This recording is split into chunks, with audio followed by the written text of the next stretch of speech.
Bonjour et bienvenue dans Warhammer Chroniques, l'émission où nous allons plonger dans l'un des nombreux récits de Warhammer. Aujourd'hui, nous allons aborder la noble et fabuleuse histoire des Chevaliers de Bretonnie. Et n'oubliez pas, dans le monde dangereux de Warhammer, le port du casque est fortement conseillé. Bon voyage.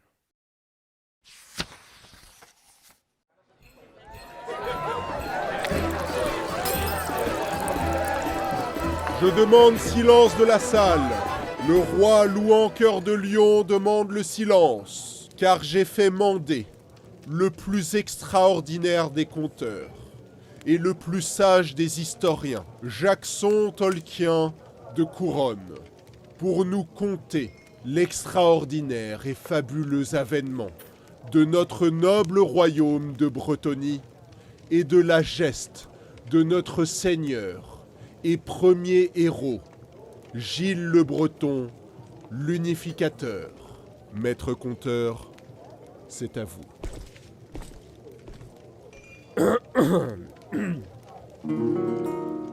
Oyez, Seigneur, oyez, oyez. Qu'il soit dit qu'en ces temps lointains datant d'avant la toute première apparition de la Dame du Lac, les monstres à peau verte semaient terreur et désolation en Bretonnie. En ces heures de malheur et de désespoir, bien des tribus ancestrales de notre sainte terre furent massacrées. Plus au nord, notre bravoure ployait sous les coups des barbares qui pillaient nos côtes et remontaient nos fleuves pour semer la discorde. Les monstres honnis des forêts se déversaient de leurs tanières et festoyaient de chair humaine. La fumée de leurs bûchers blasphématoires, nourris par des corps humains, s'élevant nuit et jour, infestant l'air d'une odeur pestilentielle. La mort en personne parcourait librement nos terres, autrefois pures, et derrière elle marchaient ses hostes et leur haine des vivants. Les Bretonnies d'alors semblaient condamnées, et la nature elle-même pleurait, alors que sa vie lui était dérobée. Les gens cherchaient refuge dans nos forteresses, pendant que nos hommes d'épée restaient figés d'effroi devant la destruction de leurs terres. Mais oyez, car en fière Bastogne, le jeune seigneur Gilles se dressa contre les ténèbres. Il lança son destrier sur l'ennemi, ce fidèle à leur suzerain derrière lui. Notre sainte terre rappela à elle beaucoup de Bretonnie ce jour-là. Mais enfin Gilles triompha et bannit le mal. Des visions montraient à Gilles ce qui tourmentait les siens et souillait leurs terres, et 3 jours durant, les survivants et lui chevauchèrent à vive allure à la rencontre des peaux vertes, car s'il advenait que ceux-ci unissent leurs forces, rien ne les arrêtera plus. Et la fortune sourit à Gilles, car il avait à ses côtés Thierry de Lyonesse, son bien-aimé frère de sang, et le valeureux Landouin, seigneur de Moussillon, et plus formidable chevalier à avoir jamais vécu. Au crépuscule naissant, ils pénétrèrent dans la forêt de Chalon, prêts à donner leur vie dans la bataille qui s'annonçait. Au petit matin, une apparition s'offrit à eux. C'était là une femme, d'une incomparable beauté. Un nimbe l'entourait, alors qu'elle s'élevait au-dessus du lac, près duquel Gilles et ses compagnons se reposaient. Nul doute qu'elle était être magique, et lorsqu'elle s'approchait, l'onde qui la portait ne frémit point sous ses pas gracieux. Elle accorda ses dons à Gilles, enchantant sa bannière en l'effleurant. Leurs corps s'emplirent d'une vigueur renouvelée, et se mirent à irradier d'une lueur, leurs yeux brillant de cette lumière intérieure, et de leurs armes même la puissance émanait. Ainsi Gilles, Landouin et Thierry transcendèrent-ils la chair mortelle pour accéder à la sainteté, devenant les premiers chevaliers du Graal.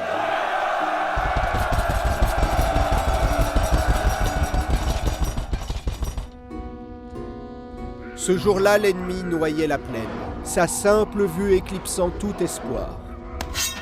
Pourtant, Gilles et les siens chargèrent, investis de la force de Dieu guerrier. Ils dispersèrent leurs adversaires, comme des fétus dans le vent, volant de victoire en victoire et jetant à bas des centaines de créatures. Les champs verdoyants rougirent et les peaux vertes pressées entre les épées des héros et la mer furent finalement tous précipités dans les flots de Manaan et engloutis par son royaume. Seules quelques rares créatures échappèrent à la colère des chevaliers bénis et la terre fut libérée. Gilles dressa l'étendard de la Dame à la cime du tas de cadavres et les gens firent grande réjouissance. Ce combat fut la première des 12 grandes batailles remportées par Gilles.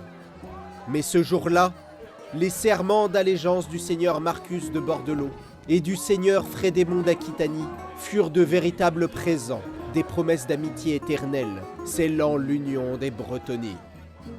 La victoire de Gilles fut une lueur d'espoir dans les ténèbres, et ses compagnons un exemple de vertu pour nobles et roturiers.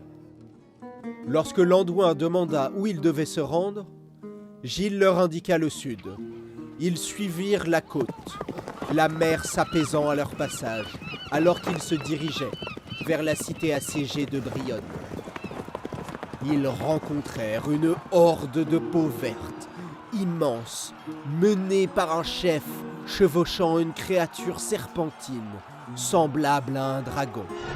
À sa vue, Frédémond souffla dans son corps et appela à lui des centaines de faucons qui semèrent la terreur dans le cœur de leurs ennemis et déchirèrent des ailes du monstre le clouant au sol. Les chevaliers s'enfoncèrent dans les rangs adverses et l'Andouin abattit le chef bouffi pendant que Frédémond mettait à mort sa monture. Ainsi Gilles remporta sa seconde bataille. Sans prendre de temps, les 5 chevaliers continuèrent vers le sud, en direction du château de Brionne. Ils arrivèrent au moment où la fosse des murs débordant d'assaillants, les sabots du seigneur Baudouin résonnaient sur son pont-levis en chêne quand il tenta une sortie avec les ultimes suivants. C'est ce jour-là qu'il reçut un coup de hache si terrible qu'elle en resta fichée dans son bouclier, devenant ainsi figure de son blason. Se battant à plus de 15 contre 1, les Bretonnies fauchèrent malgré tout les orques comme du blé mûr. Et au plus fort de la bataille, Gilles et Baudouin se rencontrèrent et s'embrassèrent comme 2 frères de nouveau réunis. Baudouin rejoignit les compagnons et la 3e victoire fut leur. Sans goûter repos, pris des visions et de rêves de la Dame du Lac, ils traversèrent le fleuve Brienne et éperonnèrent leurs destriers, couvrant la distance qui les séparait de Quenelle, à travers les plaines dévastées de la Gascogne. Là, le seigneur Lombard de Gascogne vit la bannière de la Dame du Lac et chevaucha avec eux alors qu'ils galopaient nuit et jour, affrontant à leur côté des peaux vertes montées sur des loups énormes, aux gueules écumantes. Mais ils ne faiblirent pas et enfin, la silhouette majestueuse de Quenelle se dessina au loin. Toutefois, le répit n'était pas de mise, car ils furent offensés de voir la lisière de la forêt de Lorraine en flammes. Bien que trempés jusqu'aux os et à bout de force, le pouvoir de la Dame du Lac les menait, et ils chargèrent les peaux vertes responsables de l'incendie des arbres séculaires. Ils se battirent avec fureur et force majesté pendant une terrible nuit de feu, et de sang, et d'obscurité illuminée du miroitement des lames et des flammes de leurs regards. La colère de la Dame était telle que ses champions étaient invincibles, et la forêt elle-même vint à leur aide, fouettant et lacérant les chairs, brisant les os. Les ennemis de la Lorraine surgissaient soudain d'entre les troncs noueux, fauchant ceux qui osaient s'en prendre à leur royaume, avant de disparaître aussitôt. Ainsi Gilles se lia-t-il d'amitié avec les fées et remporta sa 4e bataille. La Dame du Lac accorda alors le sommeil à ses champions, et quand ceux-ci se réveillèrent, le soleil les accueillit et ils se sentirent revigorés, leur corps meurtri de la veille, totalement guéris de leurs blessures. Plein d'allant, dans cette aube printanière, les compagnons récemment rejoints par Ademon le Pur, seigneur de Quenelle, allèrent aider la cité en difficulté de Paravon. Et il advient qu'ils arrivèrent au bout de 7 jours et 7 nuits de voyage à la cité autrefois resplendissante de Paravon, creusée dans le flanc des montagnes par le fleuve Grisemerie, pour ne trouver que des ruines. Du haut des pics surplombant les murs des géants faisaient pleuvoir d'énormes rochers sur la ville. Chevauchant Glorfinial, son magnifique Pégase, le seigneur Agilgar de Paravon dansait dans le ciel, portant le combat dans les airs et les escarpements pour faucher ses ennemis. Les gobelins de la main tranchée se déversaient dans les rues brûlant et emmenant de jeunes demoiselles en esclavage. Au milieu de cette horde chargèrent les compagnons, anéantissant les créatures qui emplissaient les places et les venelles. Ils en périrent des centaines, écrasés sous les sabots ferrés ou jetés aux flammes. Ainsi fut remportée la 5e bataille. Ce jour-là, le noble Agilgar offrit sa lance à Gilles, et la coterie toujours grandissante partit vers le couchant jusqu'à Montfort. Là, ils trouvèrent le seigneur Matrude et ses sujets en train de se battre contre une douzaine de tribus de féroces gobelins de la nuit que vomissaient les flancs des montagnes en noirs essaims. Le défilé de la hache s'étendant par-delà Montfort était jonché de milliers de cadavres. Les compagnons heurtèrent les démons avec une violence inexorable. Mais ô malheur! Triste jour en vérité. Gilles fut percé d'un trait cruel, projeté par une des machines infernales des gobelins. Les chevaliers emplis de chagrin transportèrent leur seigneur enfiévré au château, et toute une sombre nuit durant le veillèrent, car médecins et sages avaient annoncé qu'elle serait sa dernière. Point ne saurais-je décrire leur détresse, mais la dame protégeait Gilles, et au matin soudain, il saisit la hampe dépassant de son corps, et dans un cri terrible l'arracha, sa blessure rayonnant de lumière. Sinistre et courroucé était Gilles, tel un dieu vengeur. Il alla au combat et vint à bout seul de 3 gigantesques vouivres, l'une d'entre elles périssant sous les coups de la lance qui avait frappé notre Seigneur. Ils bataillèrent une semaine durant jusqu'à enfin la multitude soit repoussée.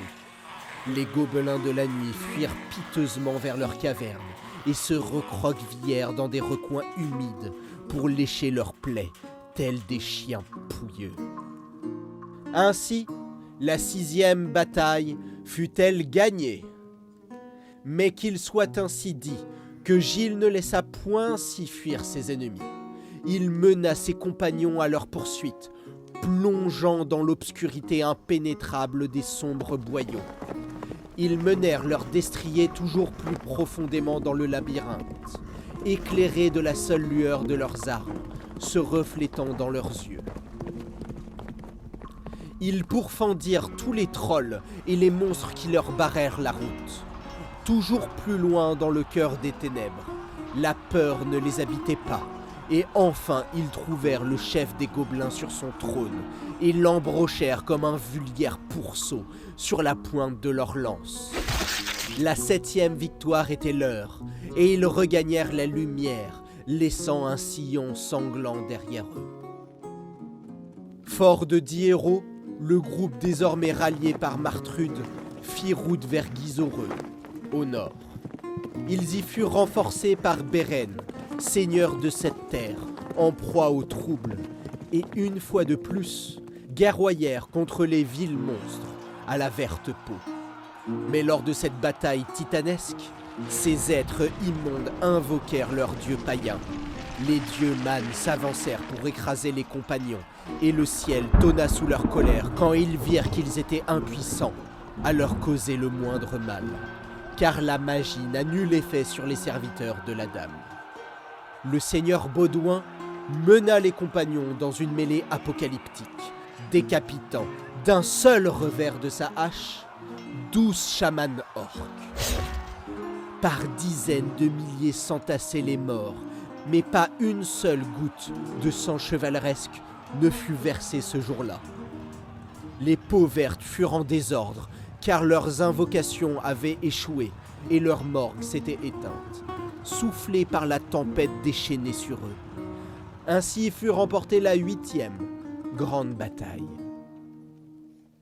Au petit matin, ils prirent la route de l'ouest, celle de Moussillon, joyau dans le cœur de l'Andouin. Hélas, hélas, hélas, de courte durée fut la joie du Seigneur, car en son absence, sa terre avait été transformée en rien d'autre que ruines fumant. Le bétail gisait, pourrissant sur de mornes plaines, et les rivières elles-mêmes croupissaient. Une odeur fétide émanait de marais autrefois verdoyants de clairières, et c'est d'humeur maussade que les compagnons entrèrent à Moussillon, rencontrer la lignée de l'Andouin, et Polgar, seigneur de l'Arthénois voisin.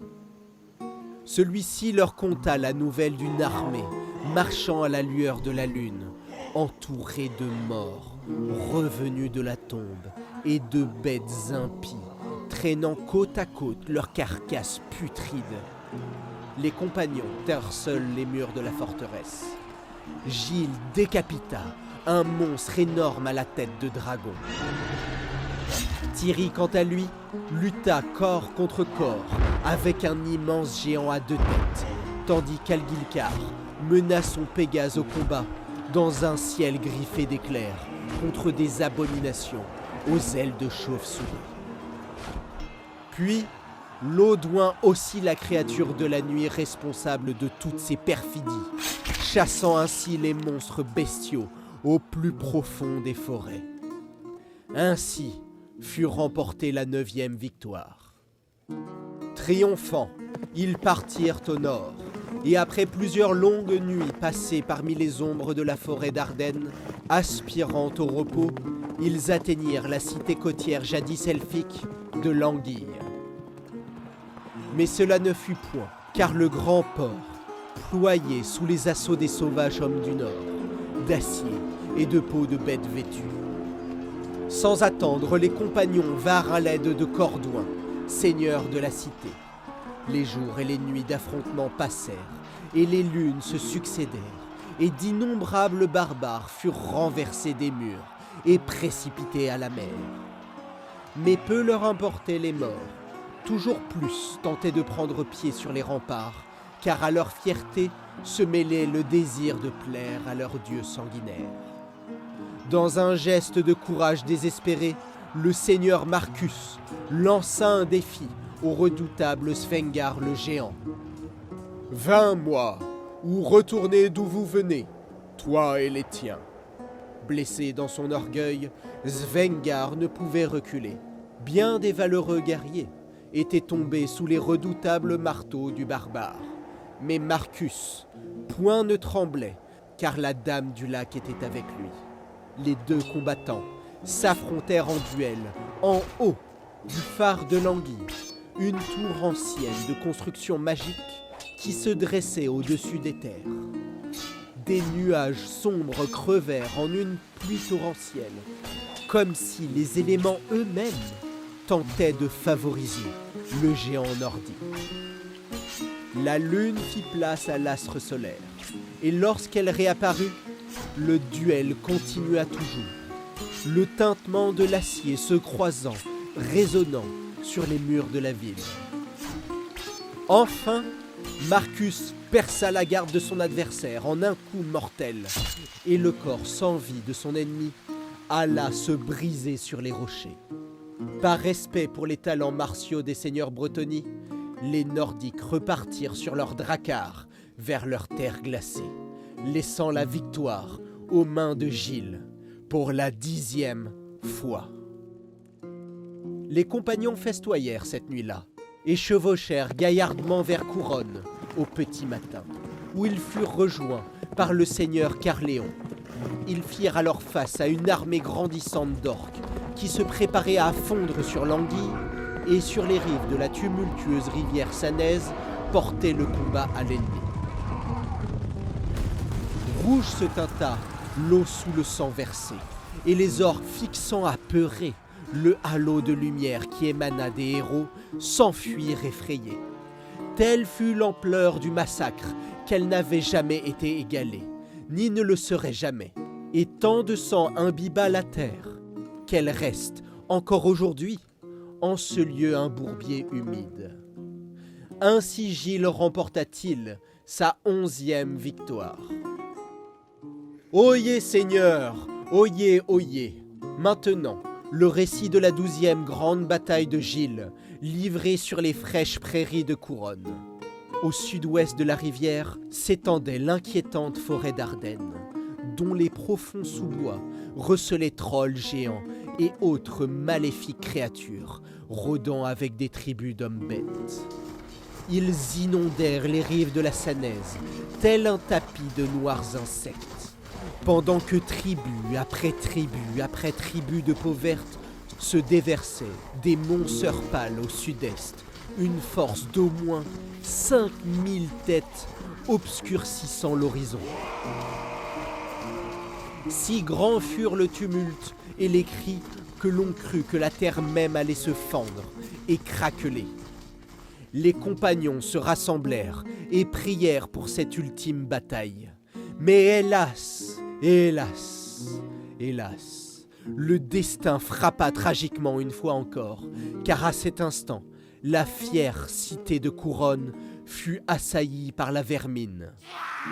Les légendes parlent de rats marchant comme des humains, déjouant l'attention des gardes et surgissant soudain des portes pour s'en prendre veulement aux héros. Pressés toutes parts par un nombre sans fin de monstres, d'hommes-bêtes, de peaux vertes, de vermines, les héros tinrent pourtant sans faillir. Les 14 seigneurs des 14 terres des Bretonnies, enfin unis comme un seul homme, transcendés par leurs liens et leur foi, plus forts que l'acier, leur confiance, inébranlable en la dame, les protégeant des coups. Je vous le dis, de toutes ces batailles épiques, il n'en fut de plus héroïque. Et chaque compagnon accomplit tant d'actes de bravoure qu'il en nourriront les gestes des troubadours jusqu'à la fin des temps.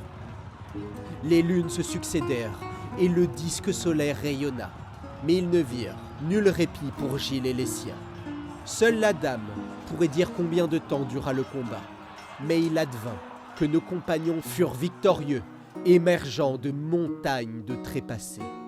Les bûchers brûlèrent pendant toute une saison, tant leur nombre était grand, marquant la 12e et plus extraordinaire victoire de Gilles. C'est ainsi que la terre des Bretonnies furent débarrassée de ses ennemis et que son peuple fut sauvé.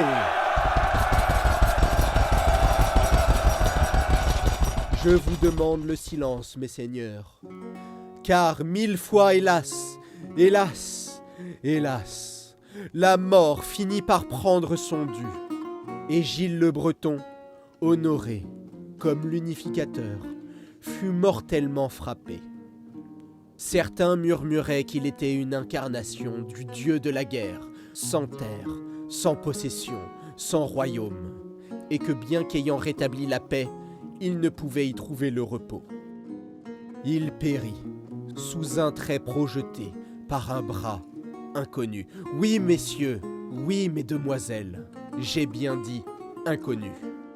Et c'est ainsi que les chevaliers méprisent depuis les armes de lâches, tuant à distance. Dans son dernier souffle, il demanda à être porté au bord d'un lac tout proche, afin de terminer son voyage. Son corps fut déposé sur un bateau de brume, et le cœur mélancolique, et sombre, et triste, chaque compagnon regarda les yeux noyés de larmes Gilles partir de cette terre vers une île onirique, dans l'autre monde, afin de reposer auprès de la Dame pour l'éternité. Mais je vous rassure, messieurs, mesdemoiselles, il ne nous a jamais en réalité quittés. car les prophétesses clament que lors des heures sombres, Gilles le Breton, grand unificateur et premier héros de notre actuelle Bretonie et tueur de nos ennemis, reviendra parmi nous des rivages de cette île enchantée. Ainsi s'achève l'extraordinaire histoire de Gilles le Breton. Je vous remercie.